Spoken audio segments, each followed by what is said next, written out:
Let's get ready to rumble! Okay. Hello and welcome to Netflix vs. Cinema, the podcast that goes to the cinema every week, watches films, stays at home, watches stuff, rates everything out of 5, and sees where money was better spent this week. My name is Tosin and I am your host, somewhere near Birmingham in the middle of the United Kingdom. And joining me as always on the Isle of Wight is Sharon Bollen. Hello. And Shaun Harris. Hello there. Yeah, yes, we usually have a fourth member, Holly. Holly is not here this week because Holly went on a holiday, was going to come back and go to the cinema because she has, I think out of all of us, Holly is probably more on the Netflix side of things than on the cinema side of things. And so she had... Although... Yeah, so... Yeah, okay. I think she had gone to see Scream, hadn't she? So...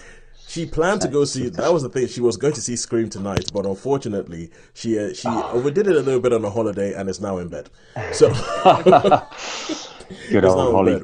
Possibly watching stuff on Netflix. Who knows? But we're going to do this, and we're going to kick off straight into this. We have 3 films that we've seen in cinema this week. We have 3 things we've seen at home this week, and we are going to kick off with the one that we have all seen this week, and that is 65. Now, 65. Now, this is a film that I feel like, I don't know what you guys think about it, right? But I feel as if there's very little you can say about the premise of this film without it becoming a bit of a spoiler for the beginning of the film. I think, but I mean, I suppose we could put it like, I have an idea. And I have an idea of how I was going to say that. I was going to hand it over to Sharon to tell us more about what the film is. This film looks like somebody came up with an idea, and they had an idea written out on a piece of paper on the back of a napkin or something like that. And it was essentially, I want to see a film where we have dinosaurs and somebody fighting dinosaurs with space age weaponry.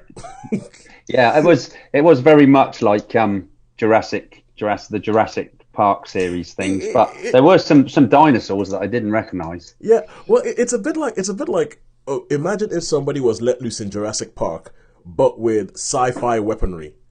That's kind of like, the basic idea of what this film is about. And then I feel like they went, okay, that's what we want to see. And then plot-wise, we're going to figure out whatever plot we have to make that happen.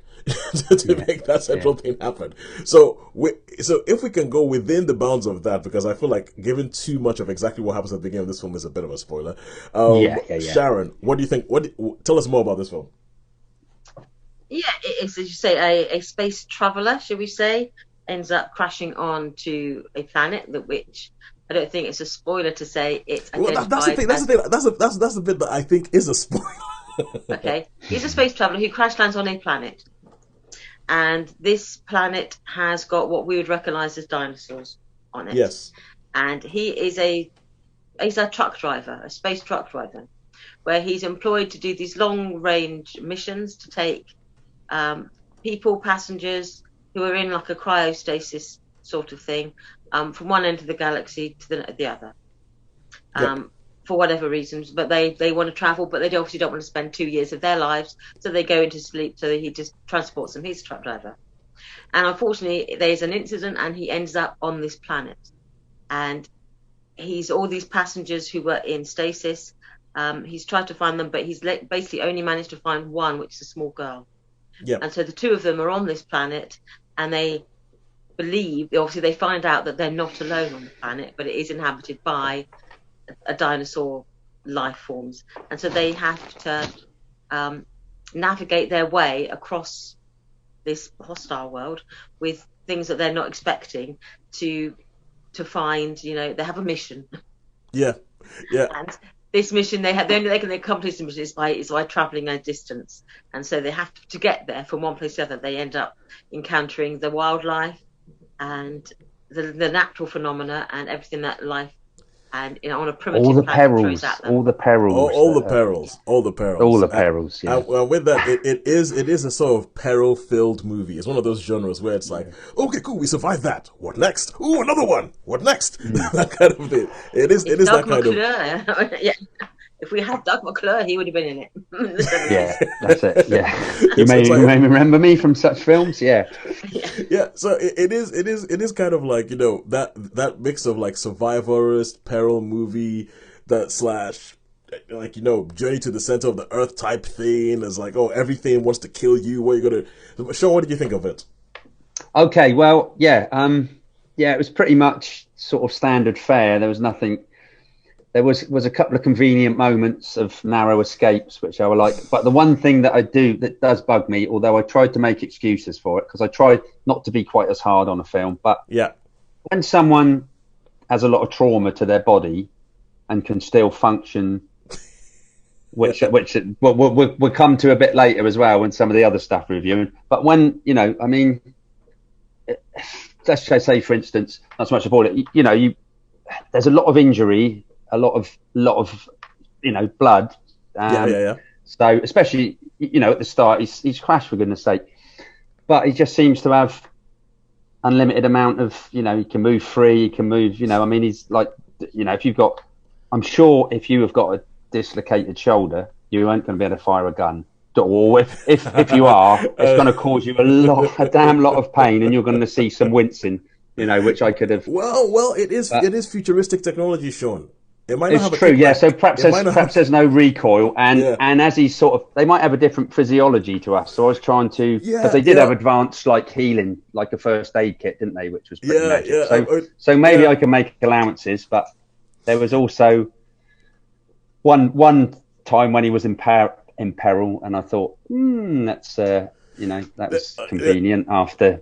Well, anyway, I don't want to give too much away, but you don't want to give too much away. But essentially, let me put it this way: what I think at the beginning, when I said that it's like somebody wrote on the back of a napkin, I want to see a movie where you have dinosaurs and you have somebody fighting dinosaurs, but with space age weaponry. Yeah. If that synopsis, if you think yes, this is the film for you.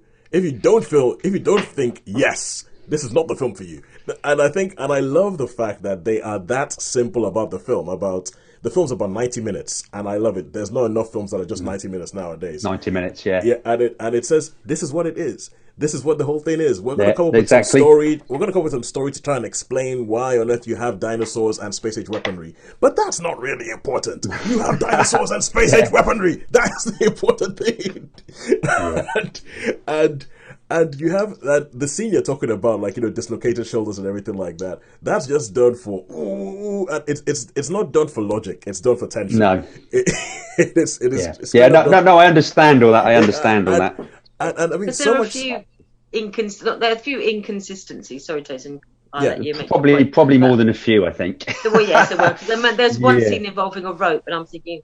That's the one. That's exactly the one. That's the one I was talking about. That's the one I was talking about. Oh yes, that's the scene that I was thinking of. Exactly the same scene. Yeah, because I thought when you first see this, there's a bit of rope in the film. Obviously, we just explained. When you first see this bit of rope, it doesn't look that long. It looks a reason. How long's a piece of string? It looks like it's a reasonable amount of rope.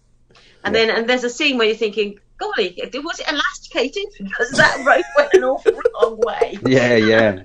But maybe that's just being picky. But if I was just thinking, futuristic space age rope. I think picky, I know Mr. Shawnee can be Mr. Picky Shawnee. Yeah. But there's a couple of things in there. But again, about the geography, I'm thinking you spent 2 days getting to your destination. Yeah. And you see this phenomena at the beginning of the film when he's exploring the area around his crash site. He's got this whizzy tricorder thing that doesn't seem to take any damage and works no matter what happens. They spent a couple of days travelling, and then they seemed to the geography from where they were. They got back to this sort of crash site area very quickly. I thought. I couldn't, but the geography in my head was like, well, you've just spent 2 days walking to get to this area because of the key point of the film, and yet at the key minute you're right back where you started again. But like Tosin said, I'm being picky. I mean, this is not the sort of film that you that. Oh yes, I know what you mean. It has to do with the law of water coming out of the ground. Yes. Yes. I agree with you. I agree with you. And the thing is, the truth is that this film, as it was going along, I was actually really, really enjoying it. I was enjoying the leanness of it. I was enjoying it's like a stripped back, if they had a lot of money in the 70s, almost like a stripped back thriller thing. This film has about 4 speaking characters in the entire film. Yeah, there's only four. The cast is only 4 people. Yeah. Yeah, the cast is like only 4 people. There's only 2 people for most of the runtime, and I was liking it, and I was thinking, ooh, you know what? This might, because I was thinking this is for me was a 3. It was always a 3. And then there was some touches about it that I was thinking this might be lean enough and everything like that to maybe push it into a 4, but then some stuff happened. So like some of the things that you've mentioned, like the scene you're talking about, like the geography is like, hang on, you went past there about 45 minutes ago in the film runtime, and then all of a sudden you're back there. Yeah, that was a problem. But not only that, it did something, talking about Jurassic Park movies, something that I had serious issues with the last Jurassic Park movie, where you have a dinosaur and you do something to the dinosaur and it has no effect. Then 5 minutes later, you do exactly the same thing to the dinosaur, and it like, oh, the dinosaur dies. and this had something like that right at, like in the big climax of the film, where I was like, wait, but why did that work then and that didn't work back then? And I think towards the end of the film, there were just some inconsistencies. There's something very, very because they're trying to get to this point, because they're trying to get to an escape pod to escape this planet. And when they get to the escape pod, there's something very convenient that happens that means that they can escape. And the thing is, but at the same time, as I was watching this film, I feel like I don't think that there's anything in this film that is. I don't think there's anything in this film that's original. I mean, apart from the fact that you have space age weaponry and dinosaurs, I don't think there's anything in this film that's original. There's a lot of shots like, do you remember the film Real Steel? Yeah, Real Steel with the robots. Hugh Jackman, yeah. Right? Yeah. So Real Steel, the climax of Real Steel ends up in this thing that you see coming from a mile off. You see, this is how it's going to end. This is what's going to happen. Hugh Jackman's going to do this thing. That's what's coming. But by the time it comes, you're like, yes! And you punch the air. Anyway, I was like, I know exactly what was going to come, and yes, let it happen. And there's quite a few scenes in this. Like, there's one, I'll say one with a waterfall. There's one with a waterfall, when they wake up and there's a waterfall, and you know exactly what's going to happen. Like, I'm watching it going, this is what's going to happen. This is why that shot is up that this is going to happen. And it happens, and I'm like, yes! And when it happened, I wasn't kind of like, oh, for goodness sake, oh yeah. I was kind of like, yes, you did it. That's exactly what I would have done. Yay! And so there's almost like a dumb fun to be had in this film. And the dumb fun was making me think it could be a 4, but then as it got towards the end, there were just some things that happened. I was like, no, that's way too convenient. No, why did that? No. Okay, cool, it's a 3. And so for me, and I will agree with you all the way there. As I say, it was. I mean, it could have been a lot better with a little bit of care, but it was just what it was really. It was space age versus dinosaurs. Yeah, space age weaponry versus dinosaurs, and I think that's what they wanted to make. That's what they were. Yeah. It wasn't. But what I mean is, it was. You're right about the running time, because it was sort of enough, wasn't it? It was enough, and it wasn't like I didn't get too humpy crossing my legs type things with it. I think you'd have been all right with this one, Sharon. We'd have just sat there and watched it. I was going to watch it. Yeah, I mean, I liked it. I thought it was fun in the right places. Again, you a few things you're like, that makes no sense at all. It's always say very convenient. But I liked the little girl in it. I liked the 2 characters. I thought they worked well together. Yeah. I thought he had this. The Adam Driver's character had this persona where you're thinking. I thought they obviously they sort of went away from type a few times, thinking, I like those sort of touches of.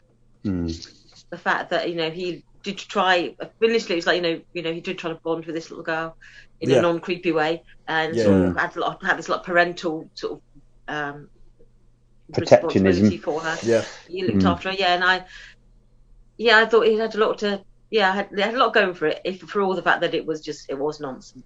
Yeah, I liked it. I liked it. I liked it. I liked it. I liked it. I liked it. I'll just be like, it was directed by the guys who wrote the original draft of A Quiet Place, and I feel like the central premise of A Quiet Place was given a bit more care about the central premise of that than was here. Here was just kind of like, we want to see this, and okay, cool, no problem. There's space for this sort of films. It's a 3-star. It's enjoyable. Don't think too hard. And now we go over to Netflix. To Sharon, you're 3-star as well, are you? 3-star, three as well. Yeah. Okay, so now it's what 3 stars are made for. This is the film. It's It's got 3 stars before you even watch it, hasn't it? Yeah, before you even watch it. Yeah. I think before you even watch it, it's got 3 stars, and it can either and it can only elevate itself and go up a bit more, or mess it up completely and go lower. but the premise of the film, it's a 3-star premise. It's like, come watch this. It's gonna be fun. Come enjoy 90 minutes at the cinema, and I'm here for that. I'm here for that. All right, cool. And now we have The Lost Daughter. The Lost Daughter, we're going to Netflix and Friends, and we're going to talk about a film called The Lost Daughter. It's a film I've had on the back burner for a while, but other things keep coming up, and coming up, so I haven't spoken about it. And the fact that we just had the Oscars, oh my God, we didn't even talk about the Oscars. No, we didn't. We never. I was thinking you could have done that last week, actually, couldn't you? If you had an Oscar thing, but no mind. Sean, I'll tell you, this is the fact that A, we just forgot it was the Oscars, and B, the fact that we didn't talk about it last week because we forgot that the Oscars were happening after the show. None of us know about it. It tells you its own story. Yeah. Know about what the Oscars mean to us. It tells you its own story. It tells you the story. And all I would say is, okay, obviously, Everything Everywhere All at Once was the big winner. It was the big winner. Sharon, did you ever watch that? I never got to see it. No, never got around to seeing it. It's now on Amazon Prime, by the way. If you wanted to watch it, if you have a Prime subscription, Everything Everywhere All at Once is now on Amazon Prime. But I remember when we watched it. I think consensus were it's inventive. They throw a lot of stuff at the screen. But Sean, both you and I, after all, were like, but come on, give it a rest and just give me a story to carry on with. And I think both of us said that it was good. It ends up in a good place, but we didn't think it quite hung together that well.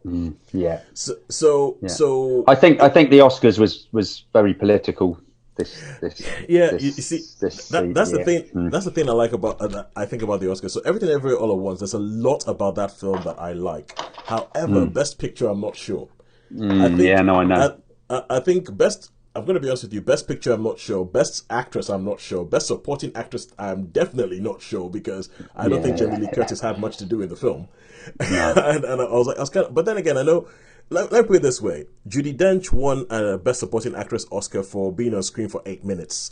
I think that Jamie Lee Curtis does less. Like I quibbled less with Judi Dench's performance of Dench's Oscar than I do with Jamie Lee Curtis's Oscar. I think if anybody from that film, it should have been gone to Stephanie Sue, who plays the daughter, because I thought that she was definitely I know you mean. But anyway, so there's all these things, and I feel like almost like sometimes Hollywood does this whole thing where it's almost like the story of the film that they gave the awards to for them was more important than the film they were awarding. So for them, when you talk about it being political, it's kind of like, oh look, this is why it seems to my head. It's like, look, we have given a Best Actress Oscar to an Asian woman. We're not racist. That's it. We cannot carry on for the next 20 years not giving them any roles whatsoever because 20 years ago we gave an Asian woman an Oscar. That's it. Yeah, and there's this feeling about it with me with that. I think. The director Oscar, because I think Everything Everywhere All at Once is a very well directed film. The fact that there's just so much stuff going on, the director still managed to pull together a film out of all the nonsense that was going on in that film, I think is really, really impressive. So that's the one I probably quibble with the least. But the other, because it's voted for and everything like that, and you know that the Oscars, there's been the Oscars so white controversy over the last couple of hours, and there's just things about it like Ki Hu Kwan. They love that story about the fact that he was in an Indiana Jones film as a kid, and then he went away from Hollywood because he didn't think anybody would hire him, and he couldn't find the roles, and then he's come back. And so I feel like it was more about the stories around the films that they awarded than it was about the films themselves. And I think that's all I have to say about the Oscars, really. I'm really happy for everybody who got them. I think Michelle Yeoh is amazing. I think everybody is great. I think Jamie Lee Curtis is almost as if they were awarding her for, you have been Hollywood royalty for years and we've never given you anything. Have an Oscar. But the performance itself doesn't do anything for me. I didn't actually watch any of the television of coverage of the Oscars, nor have I seen anything online. So do we know, just to ask maybe it's an obvious question, did Will Smith still present the Best Actor Oscar? No! This year's winner?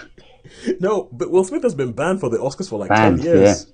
Yeah, because I wasn't sure because I haven't really followed it other than I'm aware of the kerfuffle, but I wasn't sure what the consequences were. So as a consequence, someone else presented the Best Actor Oscar, or the Best Actress Oscar, presumably, because it's the Best Actor normally presents the Best Actress the year after, don't they? Yeah, that's true. Yeah, I There's guess I have absolutely to no me the idea. one No idea. the one thing that I watch, which I always like, but I did watch that afterwards. That was on YouTube. Is when they do the in memoriam thing about all Oh the yeah, yeah, Yeah, yeah. the that can be actors that have interesting. gone. I mean, I like that because I mean there were some great ones this year. James Caan, Gina Lollobrigida. Just Oh there was lots. yeah, I Some know that it Raquel was. Welch. Yeah, Raquel Yeah. Welch. Always brings a tear to me eye that when they do that one. I think they do that one rather Yeah, it's well. quite So moving actually when you see all this yeah, talent gone. yeah, Yeah, yeah. and It's I all know that gone. that was presented by John Travolta, and because John Travolta. Yeah. Olivia Newton-John died this year, Mm, he sort of like, yeah, apparently he was quite emotional while he was speaking about it, yeah. and yeah, ended up with saying, "We remain hopelessly devoted to you," was like how he Voted to signed you. off his Yeah. bit before the. Yeah. So yeah, so the Oscars happened. Yeah, big deal, whatever. Big deal. I think it's good that it, if there's anything I like about it, is that it raises awareness of some films I didn't know about, especially the shorts. Yeah. So there's the Yeah. animated shorts. Like there's a film called this, and it's weird to think about. This film was nominated for an Oscar, and its title was My Year of Dicks. Wow. Well, there you Yes, go.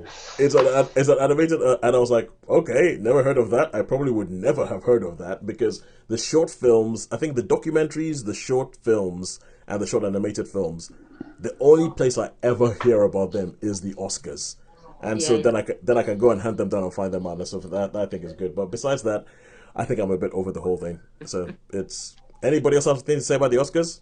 No. No. I think All right, we're cool. pretty good. So going back to the film I was actually trying to review, The Lost Daughter. The Lost Daughter. The Lost Daughter. So this was a film that was up for Oscars last year. I think both Gina Coleman, no, not Gina Coleman, Olivia Colman and Jessie Buckley were nominated for this. And it kicks off and you meet Olivia Colman, and she's a woman who's going on a holiday to something. I'm not sure if they ever say what country it's in, but it looks like she's going on a holiday to wherever they filmed Mamma Mia, if that makes sense to you. So it's a sort of Greek island, and she's going there because she's a writer, and she's going to sort of like have a retreat to sort of spend time writing on this book. Right, and when she gets there, she gets to meet she meets some people like Ed Harris. Ed Harris is like the handyman who sorts out her villa and all that kind of stuff. And there's Paul Mescal, who was also nominated for an Oscar recently. He's like the hand. Well, he's kind of like, oh, I don't know. Wait, you know what? The pool boy, if that makes any sense. I'm not sure if there's any other word for them. But when you go to like a resort and he's the pool boy, he's a pool boy there, and you have Dakota. Maintenance. Yeah, maintenance. Yeah, probably. No, The that's Ed maintenance Harris. man. That's Ed Harris. This guy Oh, just he's stands the there and gives you maintenance drinks. man. Okay. Yeah, this guy just gives you drinks while you're by the pool. That's Paul Mescal.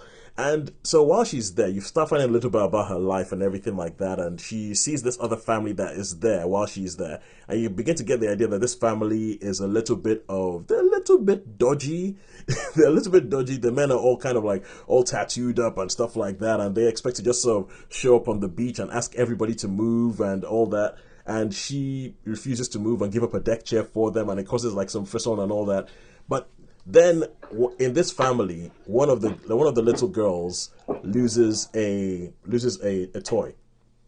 She loses a toy, and the girl starts freaking out. The family starts freaking out about it, and Olivia Colman, the girl goes missing, and Olivia Colman finds the girl, and so the family are kind of like, oh, we're indebted to you, and it just becomes this film where there isn't really a drive to the story. It's just almost kind of, I know it's based on a book. It was directed by Maggie Gyllenhaal, and it's almost as if they just have all these different things that are happening and vignettes that happen that kind of go away, and then you get to the end of the film and then the film ends.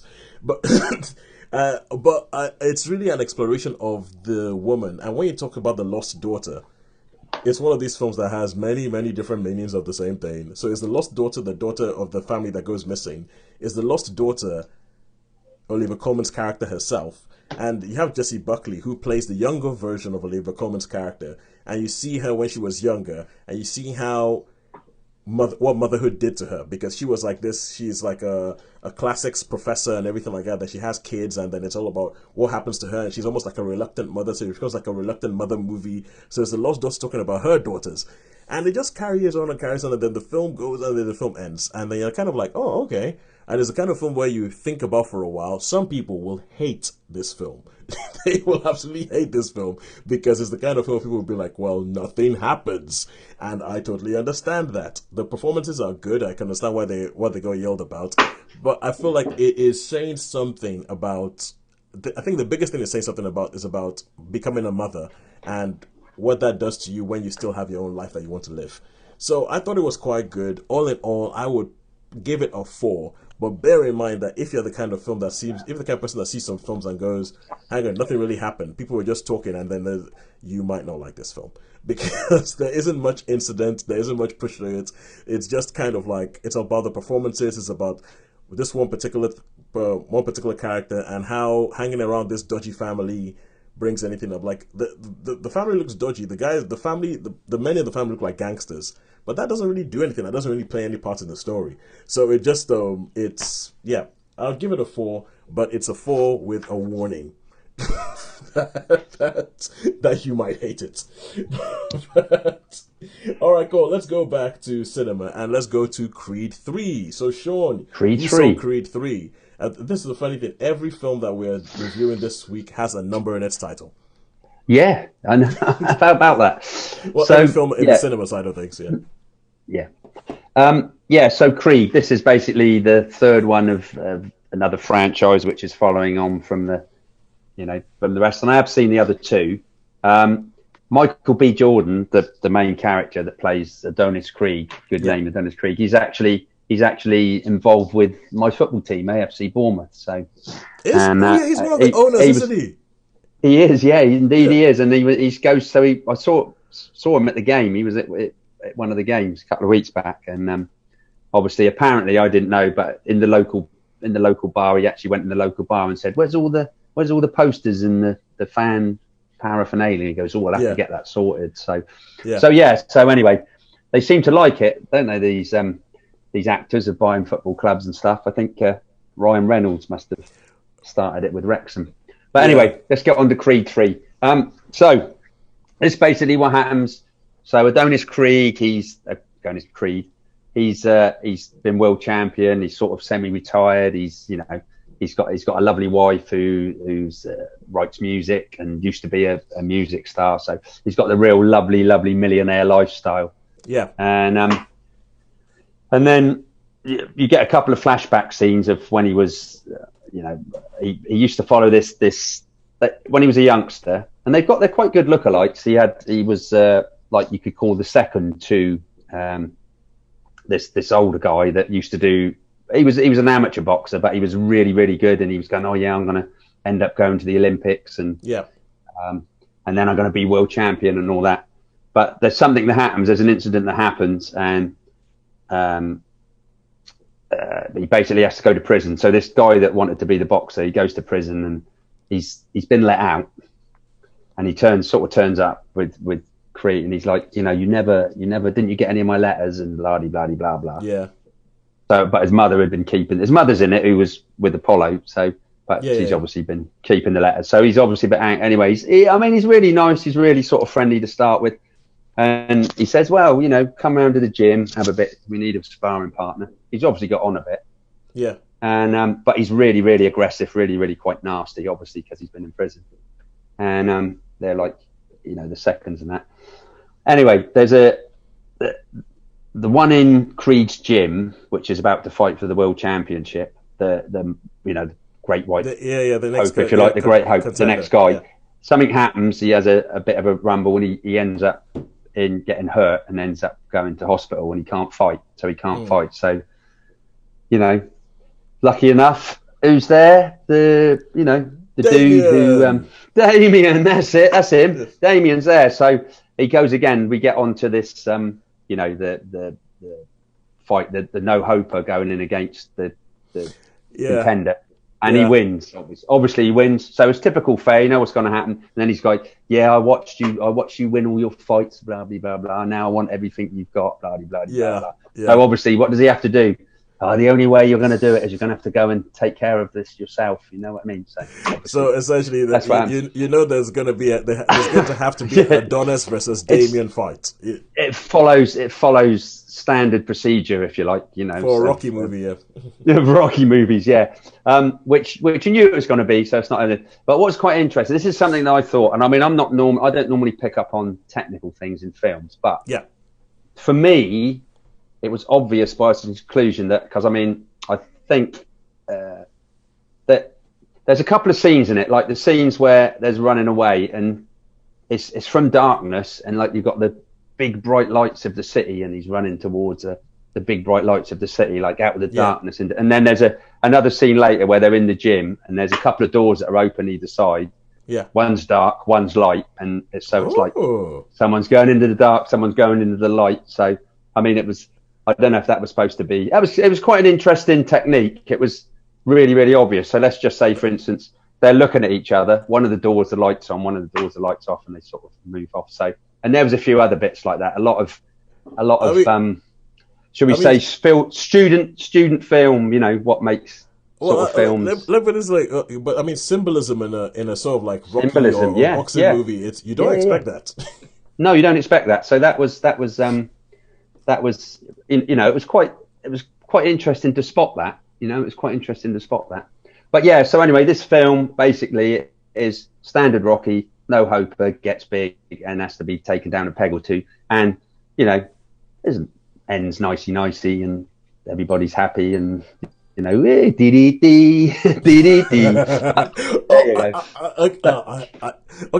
this is the first Creed movie that doesn't have Sylvester Stallone in it, so it doesn't have the character of Rocky doesn't show up in this film. Oh no! Don't tell me. I was gonna ask whether that music shows up, but I was like, no! Don't tell me. I want to watch it and see if that you want to watch it yourself. Yeah, and see if that music shows up in the end. So yeah, gonna fly now. But I won't say too much. He is mentioned in the film. So I'd imagine you can't get away with that, because even the setup so the character of Rocky means a lot to Adonis. Yeah, that's it exactly. You know, there's that little, what they call it, leitmotif, is it? Yeah, leitmotif. So how many stars would you give Creed 3? It's pretty much standard fare, 3 stars. I didn't but I did think that technique was quite interesting, of the two of them, one of them going into dark and one of them, should we say, you know, one descending, one ascending into. You know, it's my time now. I'm gonna. I think the central story. I quite like the idea of the central story, because I think Damien is. I think it'd be tough for Damien to have got a fight. I mean, whatever, but hey, you know. Damien didn't he? Rocky did with Apollo. So exactly. So it sounds like they're sort of like mirroring that, and also Damien everything about Damien just puts me in mind of Mike Tyson. Apart from the voice, it's like it puts me. I don't know. Even I tell you, who does a great Mike Tyson impression. That's Jamie Foxx, isn't it? Jamie Foxx. I've never actually heard Jamie Foxx do a Mike Tyson impression, but never know. And a Denzel Washington. He does Denzel Washington, which is good. Actually, it's just, you know, like you catch one of those things where he's actually talking to Denzel. There's like things on YouTube, you know, of Jamie Foxx. He's quite versatile, really. He's quite versatile. He's very, very talented.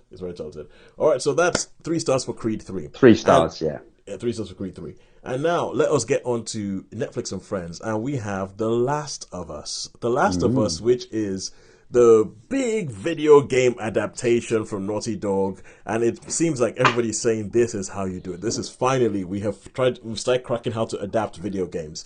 So Sharon, would you tell us about The Last of Us? What is this all about? Yes, as a non-gamer, I had no prior knowledge of this thing beforehand. Yeah. So The Last of Us, it starts off in modern day America. With a family, a man, a single father, and with his brother and their young daughter. And when they start off actually sort of 20 years before that, where there's a group of scientists sitting around a table, and they're saying, you know, how do you think the world's going to end, basically? And one of them says, well, I think it's going to be a virus. Oh, well, the other one says, well, I think actually it's not going to be a virus. I think it's going to be fungus. Yeah. And the premise of this is that it was predicted, you know, sort of 20 years ago that as the most aggressive form of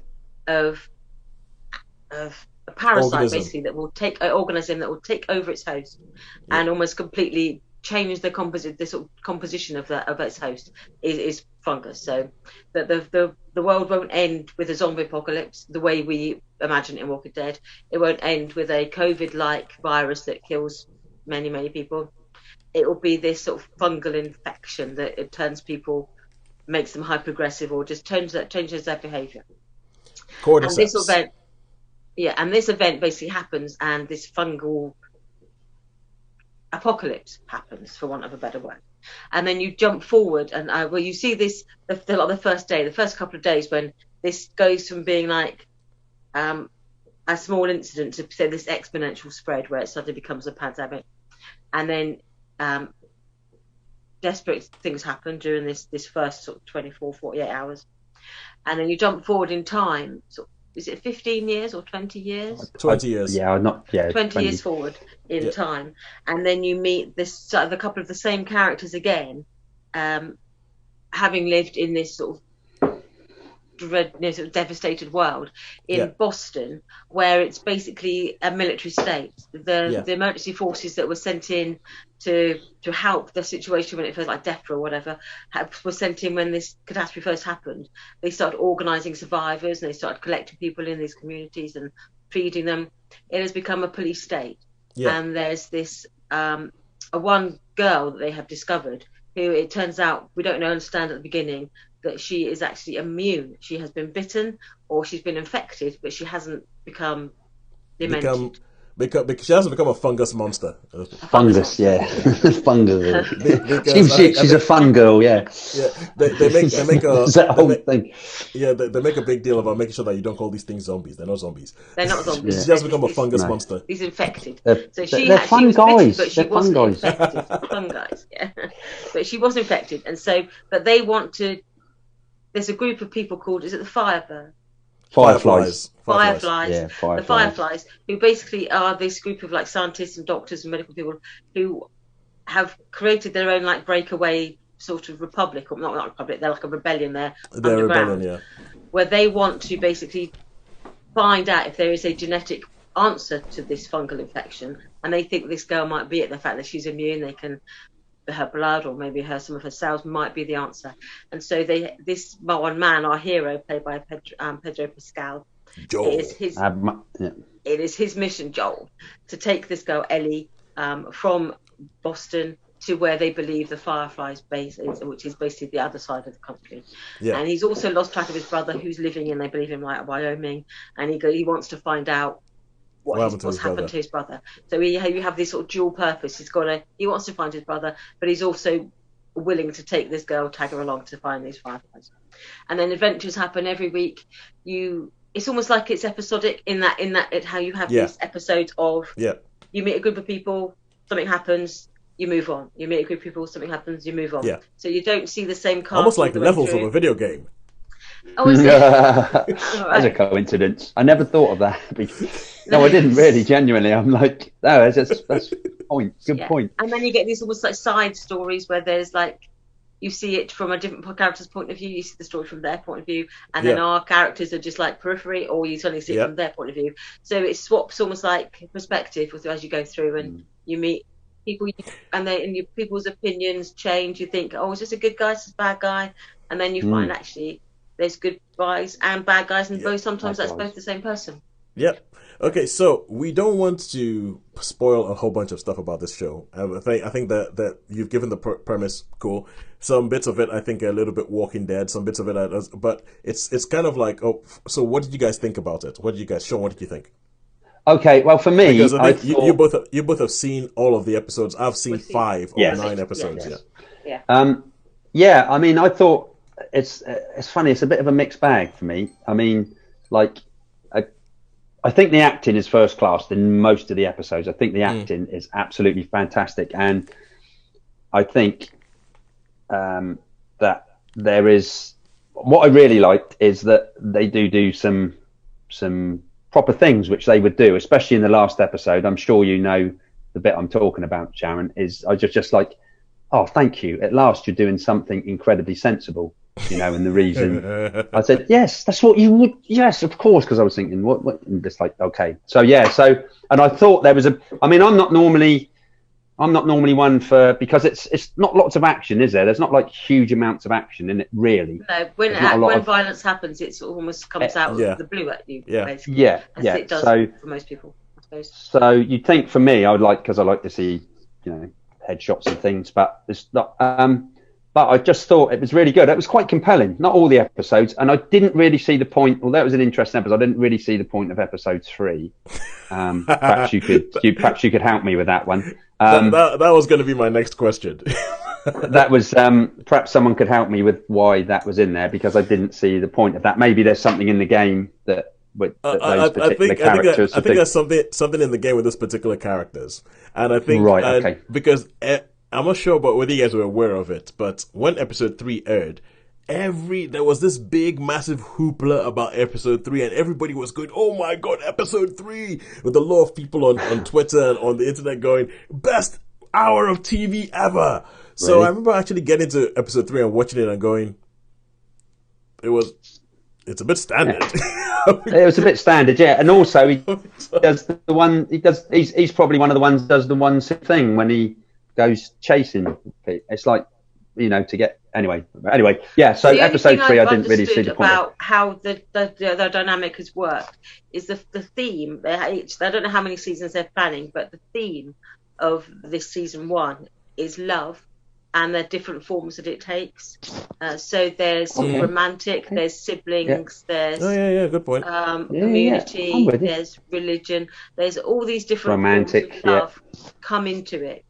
And so each episode is about love. So the things that people do for love, and the consequences of, if you sort of. Wow. So that's the only thing I've read about it, because I know nothing about it. But that's I'm not. I know nothing about the games or anything like that. Each episode has got a different displays the different characteristics of love. Yeah, you see, Sharon, as I said, I'm only on episode 5, and I have a similar theory as to that. I'm waiting to see the other episodes to see whether my theory of what they're trying to say actually plays out. But it plays up to episode 5. I think it's kind of consistent. Although, having said that, people were raving about episode 3. For me, the best thing in the show that I've seen so far is the beginning of episode 2. And it's the bit that's set, I think, in Indonesia.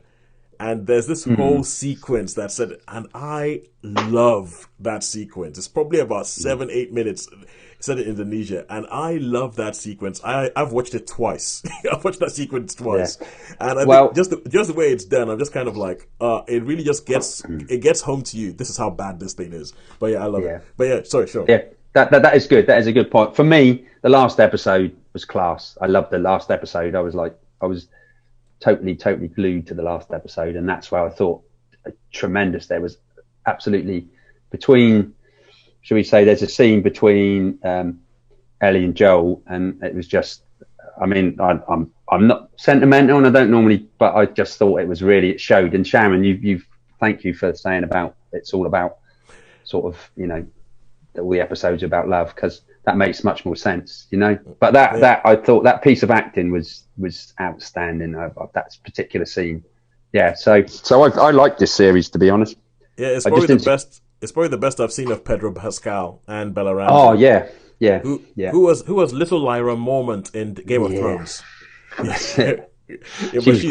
She's really good in this. She's really she became really popular over that, didn't she? Yeah, the North remembers.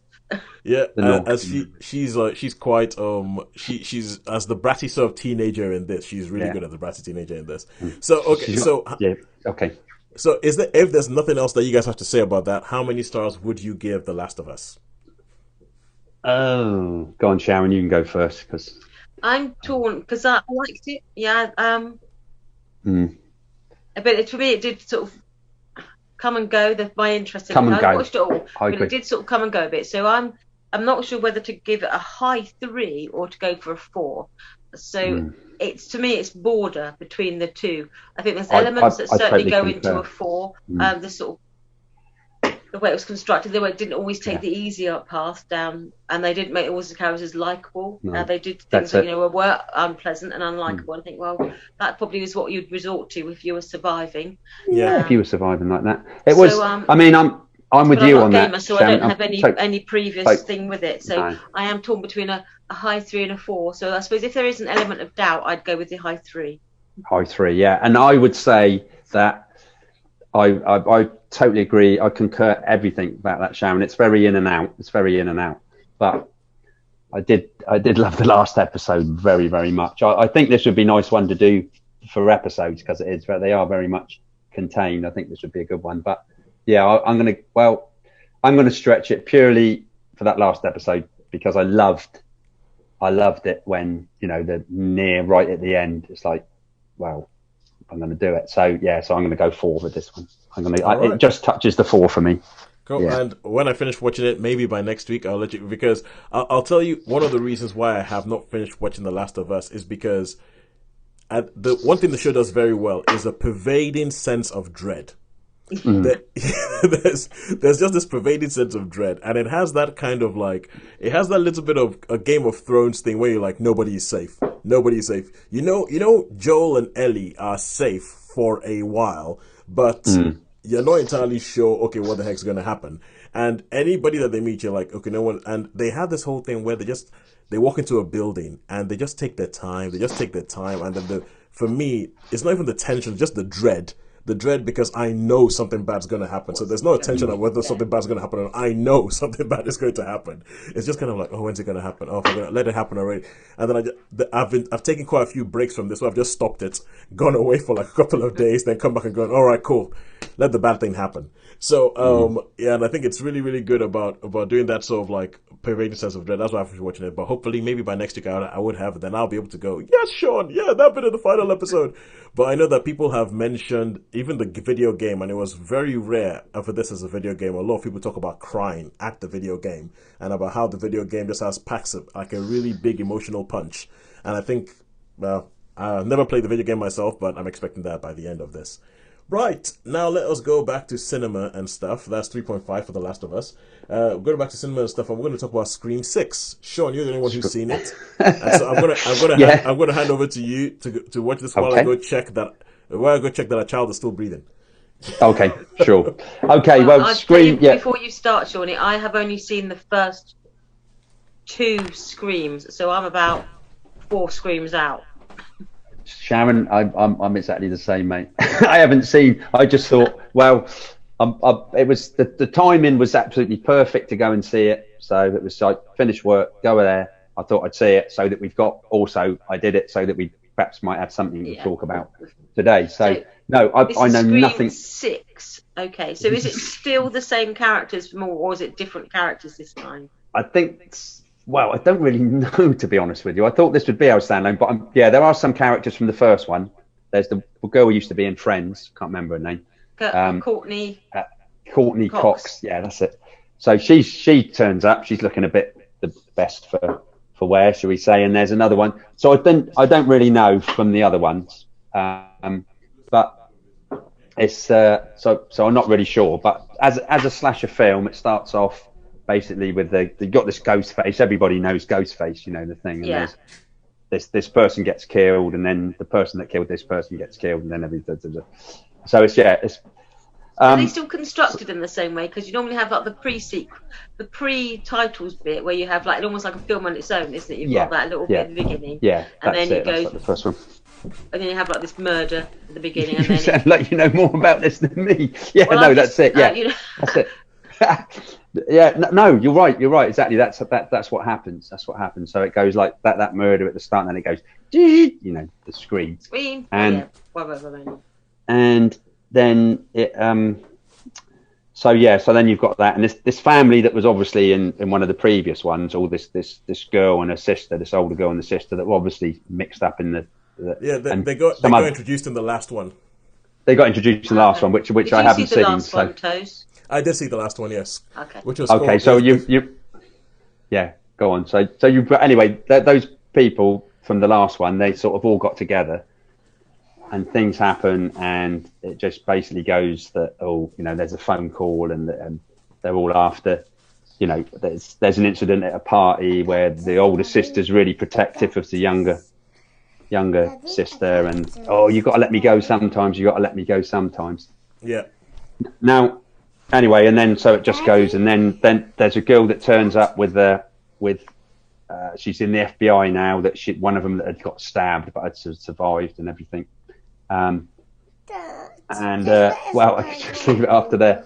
So let's just say it's just a slasher pick. Now, for me, it's just that, and it ends up with people that were from before and people that you don't think are people and people, which I thought was obvious straight from the start. There's someone, and I thought, okay, that's and then you think, oh, maybe not, and then okay, and that's blah blah blah. The thing that I find hard with this, actually, I did make a few notes because I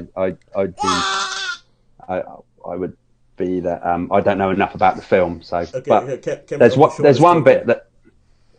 one bit where I just couldn't understand. Well, no, it's more than once, it's about 4 times, where they've got a gun, you've got the killer, and they go, "Hey, you!" And of course, the killer runs away, and I'm like, why would you shout, "Hey, you"? Why would you not just shoot them? For God's sake, why go, "Hey, you"? And they look, and then and they run off, and they never get shot, And then it happens again, the shotgun, "Hey, you!"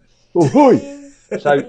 So, and I said that, and I said this to my mate, and my mate put it that he said, "Oh, it follows tropes," and this was exactly how it was put. This is not, but there is a certain way that slasher movies go, certain slasher movies with a subtext, and you either they should know what is going to happen, so then knowingly with the, I don't know. Anyway, but put it that way, but it's apparently it's all to do with slasher movies, like they talk about slasher movies. And, From what I remember of the first Scream, Shawnee, there's one of the characters is sort of self-aware. They say, well, these are the rules of the horror films, and that's it. Then there was a character. There's a character in this that says you should be. Oh, you're the preppy, nerdy sort of one. So nobody expects because you're just too nice. Self-aware, weren't they? They would always that would be the female. That would be a female twin, right, Sean?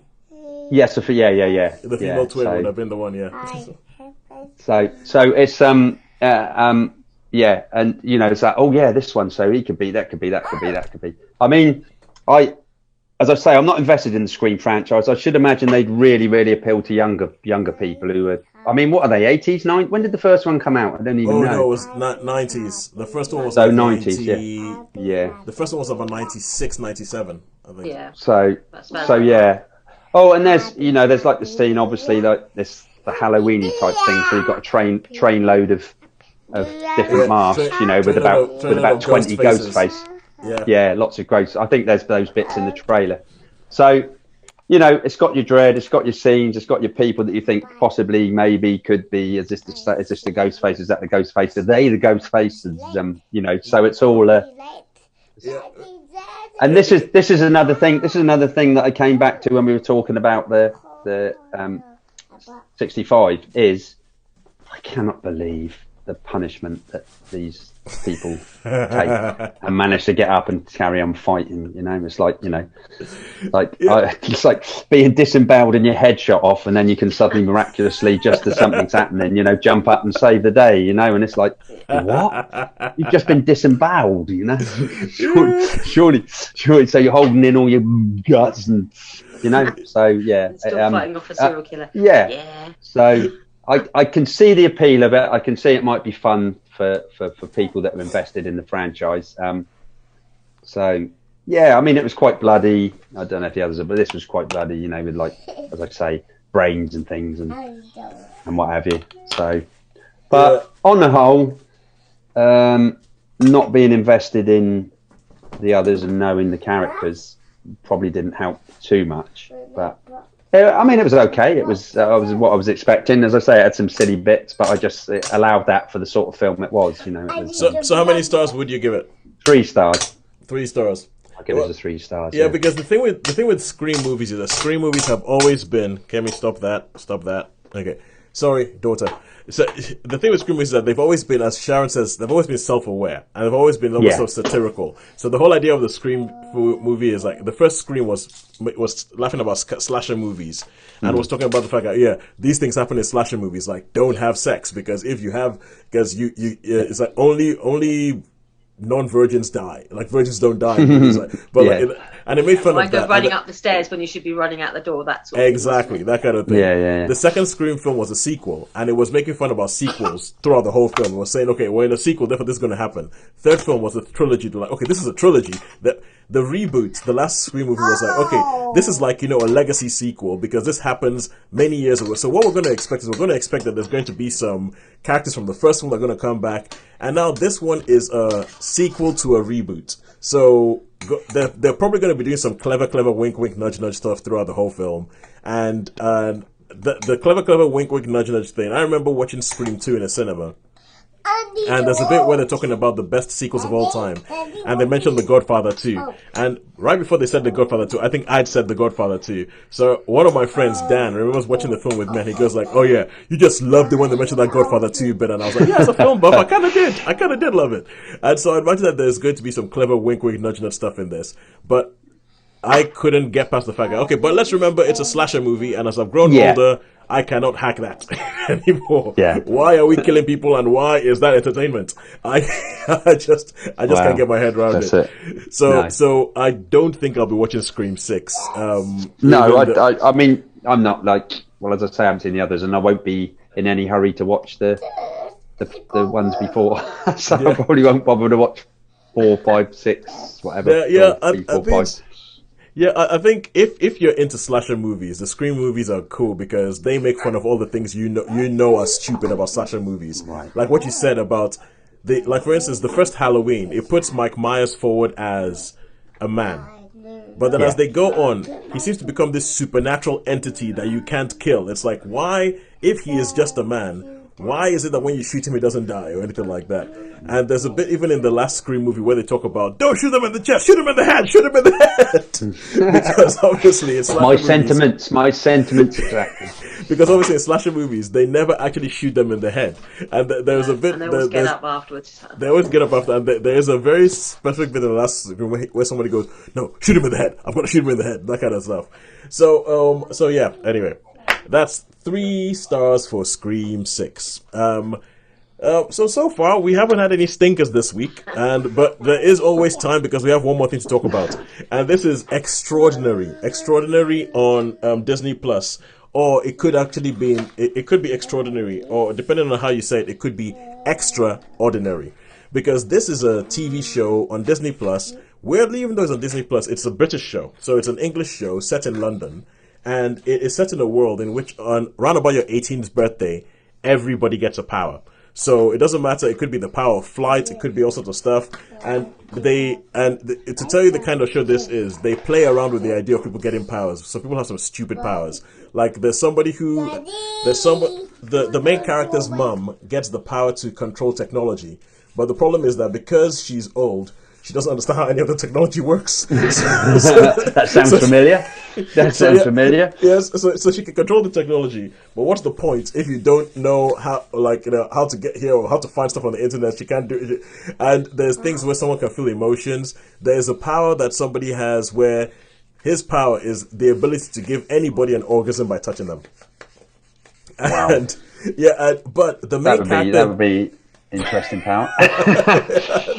But the main power, the main character in this show is a girl called Jen, who is 25 years old and never got her power. So she never got a power. She's 25 years old, and it's about she's living in this world where everybody has a power, but she's like this weird freak who didn't get her powers, and it's just about following her as she goes through this. And it's like a flat share comedy because she lives with her best friend and her best friend's boyfriend. He can turn back time, and she can speak to dead people. And Shaun, I think you would really like this show. Yeah, it sounds intriguing. It's a lot of fun because it plays around with this whole idea of, okay, what happens if everybody has a power? And if everybody did get a power, some people, the powers wouldn't be great. There's a guy who gets a power to talk to animals, and he actually he becomes a vet, and he opens up like a Dr. Dolittle vet thing. And you think the whole thing, you see him do like the whole Dr. Dolittle thing, like with the animals and all that, and he's like, but he has these big, massive headphones around his neck, and you're like, what is this big, massive headphones around his neck? And then you hear what all the animals are saying to him, and all the animals are essentially abusing him. One of them is like, kill me now, you coward! and it's things like, and it plays around with this idea of, okay, what happens when all these different people have that, and it's like you have the guy who can give people an orgasm by touch. He can give people an orgasm. You met him in the first episode, and he can do that, but he doesn't want to use his power. He really, really wants to be able to do it himself, to know that he's the one who did it, and it wasn't his power that did it.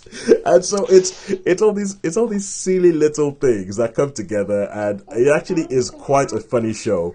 It's quite a funny show. They have all these sort of different characters. It's about 8 episodes, and by the time it gets to the end of the first season, because obviously they want you to come back for a second season, it does have one of my least favorite things, which is like a cliffhanger. But the cliffhanger in this is so low stakes. Like it's so low stakes that you can go like, you look at it and go, well, that's how you would resolve it. How the cliffhanger would resolve it is, so it's not. Oh, sorry, light just went off. So it's not really about how this cliffhanger is going to get resolved, but it's kind of like come back for the second season just to see how these characters are going to deal with this. So how Jen and everybody is going to deal with it. So I would give extraordinary or extraordinary, because I think that they're supposed to be like that whole thing there. I would give it a 4 out of 5, and I would recommend you actually watch it because I think it's funny, especially if you know things about with powers and all that. It just takes that idea of everybody gets a power and runs with it, because it's like some powers would be stupid, some powers would be useless. There's somebody in this whose power is that everybody around them, once they get around them, they start hearing theme music for whatever they're going through at that point in life. And this person is a dentist. So you can imagine. So you can imagine the kind of music people hear when they get around a dentist, and it's so I think it's a very good show. It's a good cast, most of whom I hadn't seen before.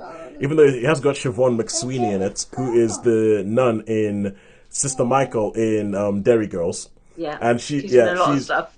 Yeah. She plays Jen's mum. She plays, and I really enjoyed it. I burnt through the episodes, all 8 of them, and I would recommend everybody go watch Extraordinary on Disney Plus. All right, cool. So that's it for us this week. How many? Okay. Question is, who do you think has won this week? Well, I think streaming by 0.5. All right. Okay. Streaming by. Okay, no, okay. Obviously, my daughter disagrees with you, Sean. I think it was more or less even, but I lost track, so I don't know. No, not Sean. That's Uncle Sean, not Sean. Don't call him Sean. He's Uncle Sean. Uncle Sean and Auntie Sharon. All right. Okay, so Sean, you got the 0.5 bit right, but streaming has won it this week by 2.5. We had three stars in the cinema, so a good week, a good solid week. And yeah, we had 3 weeks through, so that's 9 stars in total. And streaming had a 4, a 3.5, and a 4, so had an 11.5. That's 11.5. So yeah, so all in all, this week it's Netflix where we think our money has been better spent. But quite frankly, cinema didn't do too badly. Yeah, cinema held up. Okay, we're going to get you some water. We'll get you. I just need to finish off the podcast, okay? I just need to say one more thing in the podcast and then we can leave. All right? Is that okay? Is that good? Okay, we'll get you some water. So, until next week. Okay. As my boss is telling me very much that this podcast is well and truly over. Yes, we'll go. Until next week, we'll go see something in the cinema. It's a goodbye from me. It's a goodbye from me. Only goodbye from me. Thank you very much for joining us. Yes, we'll go get you some water now.